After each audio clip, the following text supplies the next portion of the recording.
اس کے بعد جب میں یہاں سے حلب کی طرف کوچ کر جاؤں گا تب بھی اس شہر میں جو حفاظتی لشکر کا سربراہ ہوگا اس کو بھی تاکید کروں گا کہ یہاں تمہاری حفاظت کا عمدہ انتظام کرے۔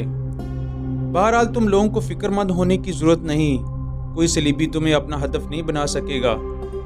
معید الدین جب خاموش ہوا، مرسینہ اس کو مخاطب کرتے ہوئے بول پڑی، امیر، اگر آپ برا نہ مانیں تو میں آپ لوگوں کی ذات سے متعلق ایک سوال کرنا چاہتی ہوں، یا یوں جانے کہ ایک ذاتی سوال ہے جو میں کرنا چاہتی ہوں، امید ہے آپ برا نہیں مانیں گے۔ معید الدین نے مرسینہ کی طرف دیکھے بغیر کہہ دیا، بی بی، جو کچھ تم پوچھنا چاہتی ہو پوچھ لو، ہم برا ماننے والے لوگ نہیں ہیں۔ مرسینہ کی آواز خیمے میں پھر سنائی دی، امیر، آپ تینوں کے ادھر آنے کی وجہ تو پہلے بھائی شمس الدین ہمیں بتا چکا ہے۔ ہم یہ بھی جان چکے ہیں کہ آپ الربا کے نہیں بلکہ حلب کے رہنے والے ہیں۔ اگر آپ برا نہ مانیں تو بتائیں آپ گھر کے کتنے افراد ہیں؟ ہلکی سی مسکراہٹ معید الدین کے چہرے پر نمودار ہوئی، پھر کہنے لگا، ہم گھر کے 4 افراد ہیں، 3 ہم یہاں بیٹھے ہیں اور حلب میں چوتھی ہماری ماں ہے جو ہمہ وقت ہماری منتظر رہتی ہے۔ دراصل خطلخہ میری چچا کا بیٹا ہے، میرا باپ اور چچا بس 2 ہی بھائی تھے، دونوں ماضی میں ایک صلیبی جنگ میں کام آ چکے ہیں۔ ان کے ساتھ ایک میرا بڑا بھائی اور ایک خطلخہ کا بڑا بھائی صلیبی جنگ میں کام آ چکا ہے۔ خطلخہ صرف 2 بھائی تھے۔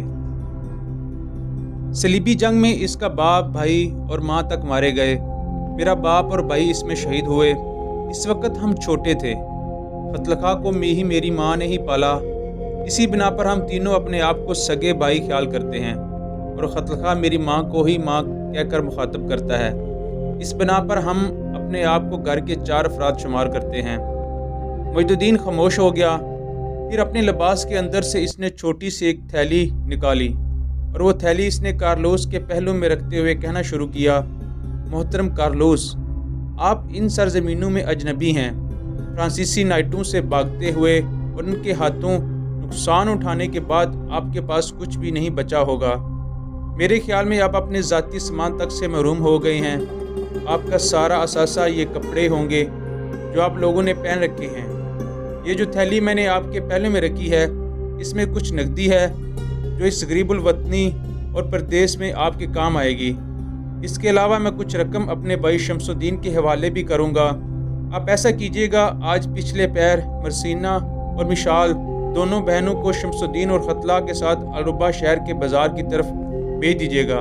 یہ اپنی پسند کے کپڑے کے علاوہ آپ کے لیے بھی کچھ پہناوے لے کر آئیں گی۔ اس کے علاوہ بازار سے اپنی ضروریات کا جو دیگر سامان یہ خریدنا چاہیں ان دونوں کے ہمراہ خرید لیں گی۔ معید الدین کی اس گفتگو کے جواب میں کارلوس کچھ کہنا ہی چاہتا تھا کہ معید الدین نے اس کے منہ پر ہاتھ رکھ دیا، کہنے لگا، میں جانتا ہوں آپ کچھ کہنا چاہتے ہیں، شکریہ ادا کریں گے، ممنونیت کا اظہار کریں گے، لیکن میں ایسے الفاظ سننے کا عادی نہیں ہوں۔ میں جو کچھ کر رہا ہوں یہ آپ لوگوں کی ضرورت ہے۔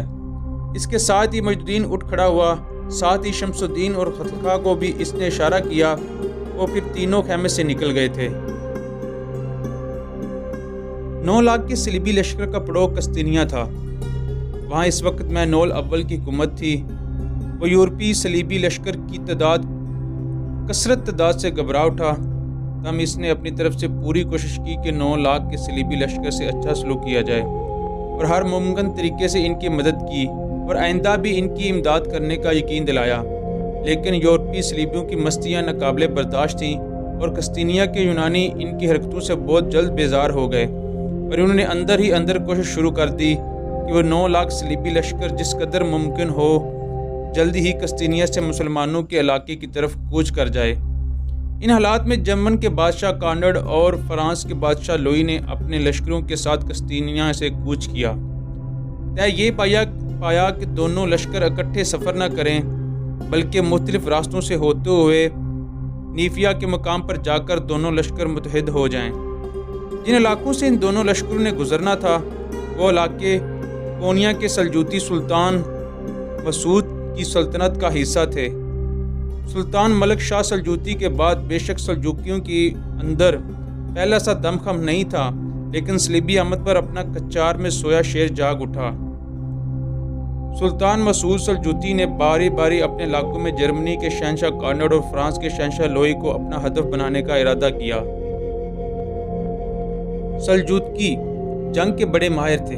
سلطان مسعود سلجوقی نے کوہستانی سلسلوں کے اندر اپنے شہر کے مختلف حصے کر کے اپنے لشکر کے مختلف حصے کر کے انہیں پھیلا دیا، اور جو ہی جرمنوں کا شہنشاہ کارنڈ وہاں سے گزرنے کے لگا، تب سلجوقی ان پر جلتے چڑھتے دکھ کے آتف شاں کی صورت میں رات کی گہرائی اداسیوں میں دلوں کو لخت لخت کر دینے والے غم کی بے روک یلغار کی طرح ٹوٹ پڑے تھے۔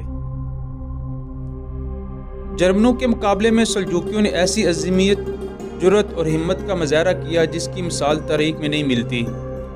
بے شک وہ تعداد میں تھوڑے تھے، جنگی تیاری بھی نہ ہونے کے برابر تھی، پھر بھی انہوں نے آزادی اور خود مختاری کی حفاظت کی خاطر پرشکوہ اور باوقار قوت و عظمت کا مظاہرہ کیا۔ وہ رات صداقت میں کھولتی صحرائی ویرانیوں کی طرح جرمنوں پر حملہ ور ہوئے، اور جس کوہستانی سلسلوں سے اتر کر وہ جرمنوں پر حملہ ور ہوتے رہے، وہاں انہوں نے بغاوت کے علم دار شیطان پرستوں کے خلاف کمال کی علامتوں اور ماضی کی عظمتوں کی نشانیوں کا بہترین مظاہرہ کیا۔ جس سمت جس طرف سلجوقی حملہ ور ہوئے، جرمنوں کی حالت وہ بکھری کے تیلیوں کی طرح لاشوں، دیمک آلود بام وشت کی پت جڑ اور خیالات کی مسمار ہوتی کائنات سے بھی بدتر ہوتے چلے گئے تھے۔ صلیبی کونیا کے سلطان مسعود سلجوقی کو بوڑھا شیر سمجھتے تھے، لیکن وہ بوڑھا شیر ابھی بیدار تھا۔ اپنی کچار سے اس طرح بیدار ہو کر نکلا کہ کوہستانی سلسلے کی گھاٹیوں کے اندر اس نے جرمنوں کو خشک پتوں کی طرح اڑانا شروع کر دیا۔ مورخین تک اس بات کو تسلیم کرتے ہیں کہ کونیا کے سلطان مسعود سلجوقی کے ہاتھوں جرمنی کو بدترین تباہی اور بربادی کا سامنا کرنا پڑا، اور اپنا کافی نقصان اٹھائے ہوئے گرتے پڑتے بچتے کچتے لشکر کو بمشکل تمام نیفیا پہنچانے میں کامیاب ہو سکے۔ جرمنوں کو نقصان پہنچانے اور ان کی ہمت اور صلیبی جذبوں کو نیست و نابود کرنے کے بعد کونیا کے سلطان مسعود نے اپنی فرانسیسیوں سے بھی اس طرح نمٹنے کا تہیہ کر لیا تھا جس طرح اس نے جرمنوں کے لاکھوں کے لشکر کو بے ضرر بھیڑ کی طرح ہانک کے رکھ دیا تھا۔ بہرحال اپنی تباہی اور بربادی کا تماشا دیکھتے ہوئے بچے کچے لشکر کو لے کر جرمنی کا شہنشاہ کارنڈ نیفیا شہر پہنچنے میں کامیاب ہو گیا۔ چونکہ سلطان مسعود سلجوقی جرمنوں کے خلاف برسر پیکار رہا تھا، لہذا فرانس کا بادشاہ لوئی دوسرے راستے سے اپنے لشکر کو بچا کر نیفیا پہنچ گیا۔ مورخین لکھتے ہیں کہ جب دونوں بادشاہ نیفیا میں ملے اور فرانس کے بادشاہ کو جرمن لشکر کی تباہی اور بربادی کا علم ہوا تو دونوں شہنشاہ اپنی تباہی اور بربادی پر رو دیے۔ مورخین یہ بھی لکھتے ہیں جب دونوں بادشاہ ایک دوسرے کے گلے لگے تو خوب روئے اور عہد کیا کہ دونوں اکٹھے فلسطین جائیں گے اور یروشلم کو اپنا مسکن بنا کر سب سے پہلے مسلمانوں کے شہر دمشق پر حملہ ور ہوں گے۔ چند دن تک دونوں بادشاہوں نے نیفیا میں قیام کیا۔ اس دوران موسم سرما اپنے عروج پر آ رہا تھا۔ سلجوقیوں کے ہاتھوں جرمنوں کے بادشاہ کارنڈ نے ایسی تباہی اور بربادی دیکھی تھی کہ پھر وہ سلجوقیوں کے علاقوں سے ہو کر یروشلم کا رخ کرتے ہوئے ہچکچا رہا تھا، لہٰذا اس نے فرانس کے بادشاہ لوئی سے بہانہ بنا کر وہ موسم سرما قسطنطنیہ میں گزارنا چاہتا ہے، اس کے بعد موسم کی تبدیلی پر یروشلم کا رخ کرے گا۔ یہ فیصلہ کرنے کے بعد جرمنوں کا بادشاہ کارنڈ اپنے لشکر کو لے کر محفوظ ترین راستوں سے ہوتا ہوا واپس قسطنطنیہ چلا گیا تھا۔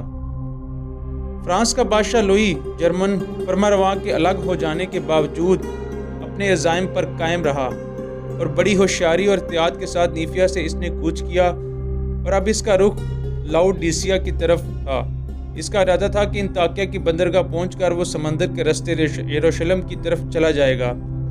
سلجوقیوں کے متوقع حملے سے بچنے کے لیے اس نے لشکر کے 2 حصے کیے۔ اگلے حصے کا سالار اس نے اپنے ایک کمانڈر جیفری کو بنایا اور پچھلے حصے کے درمیانی حصے میں خود رہا تاکہ جیفری راستوں کو صاف کرتا چلا جائے، اور اس کے پیچھے پیچھے دوسرے حصے کو لے کر لوئی بھی لاؤڈیسیا کی طرف بڑھتا رہے۔